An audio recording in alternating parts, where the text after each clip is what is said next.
తెలుగు చిత్ర పరిశ్రమలో అద్భుతమైన నటుల పేర్లు చెప్పాల్సి వస్తే రాజబాబు పేరు తప్పకుండా ఉంటుంది.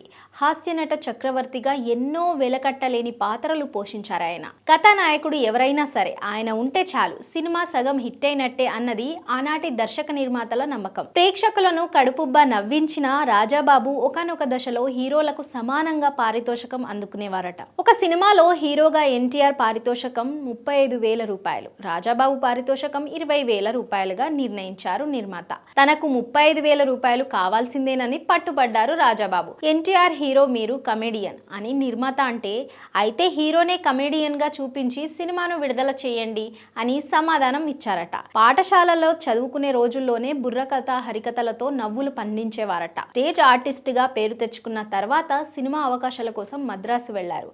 కెరీర్ తొలినాళ్లలో అవకాశాలు లభించక ట్యూషన్లు చెప్పుకుంటూ బతికారు.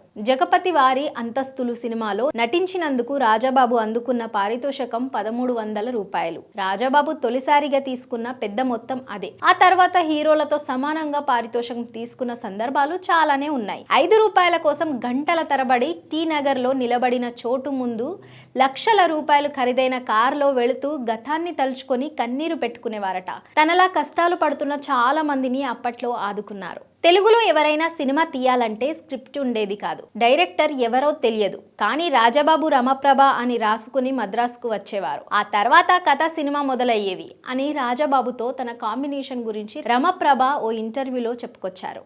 అంటే వారి కాంబినేషన్ ఎంత హిట్ అయిందో ప్రత్యేకంగా చెప్పాల్సిన పని లేదు. గంటల చొప్పున నటించిన నటుడు ఆయన. ఒక గంట ఎన్టీఆర్ తో నటిస్తే మరో గంట శోభన్ బాబు ఇతరుల చిత్రాలలో నటించిన రికార్డు రాజాబాబు సొంతం. డబ్బుకు పతికి కొదవలేదు. కుటుంబంతో గడపలేనంత బిజీగా తన గురించి తాను ఆలోచించలేకున్నంత తీరిక లేకుండా ఉండేవారు.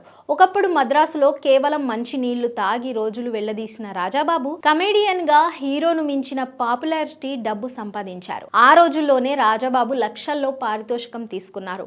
మరి రాజాబాబు అసలు పేరేంటో తెలుసా? పుణ్యమూర్తుల అప్పలరాజు.